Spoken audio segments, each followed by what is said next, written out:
problema ba ang buhay mo? Huwag kang mag-alala. May advice ako. Pakinggan mo. Alam nyo, ganyan talaga ang buhay. Parang life.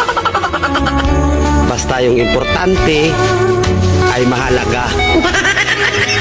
At kung saan ka masaya, dun ka happy.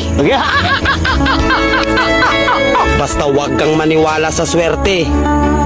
Kasi malas yun. Minsan ay sometimes, kaya matuto tayong tumanggap ng acceptance. Halimbawa, for example, ang baby ay sanggol. So kung di mo intindihin, you don't understand. Basta kaibigan, lagi mong tatandaan that wherever you go are there. At the end of the day, ay gabi na. At alam mo, walang umaga sa Japan. Kasi lahat sila ay hapon.